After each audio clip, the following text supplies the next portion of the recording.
the bills that he's proposing uh, affect all roofing companies in the state, not just people that are outside the state. So I'd recommend, if you want to hurt out-of-state roofers from coming in and doing a whole bunch of phone calls and text messages and bringing, a few hundred people from out of state to walk doors after a storm or something, just make the reciprocity harder with other states. Don't allow a new contractor's license for 3 months or 6 months or whatever the time limit in the bill was. I believe this one was 6 in HB 924 to keep people from walking doors or advertising. I think it made you put some stuff in your contract that made it null and void or gave you a penalty or something if you didn't have it in your contract within a certain timeline after the storm. So there's just a whole bunch in the bill that really would have stopped roofing companies from being able to operate like normally. You have Yeah. to change something every time a hurricane comes up. And to me, that's bad policy.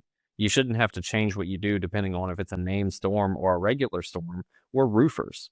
In fact, the Department of Insurance is the one that regulates named storm versus wind or hailstorm, right? That's a cause of loss. That has Exactly. nothing to do with a roofing company, right? So you're legislating the wrong piece of the puzzle, Oh, I right? agree. We already have a law that you have to have a specific revised statute copied and pasted in your contract at like 12-point bold font or 14-point bold font or whatever. We have that at the bottom of page 4, right next to our cancellation, that says you're not allowed to assist in helping a homeowner or policyholder, contractee eat a deductible or not pay the whole deductible in any way, shape, or form. And a lot of contractors don't even have that in their Oh, I know, it's contract. And that's wild. something I that, read so many of these yeah, contracts. They're like completely non-compliant. yeah.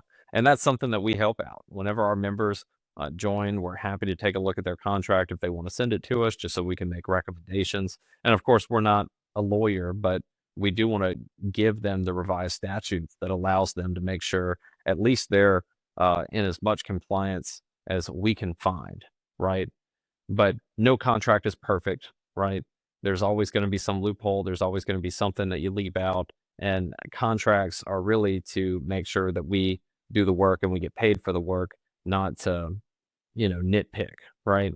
It's just a good faith. And we work off contingency agreements. So we do a whole lot of work for the claim at the beginning with the agreement that if insurance provides coverage for the full roof replacement, that we are the contractor that gets to do the work. Yeah.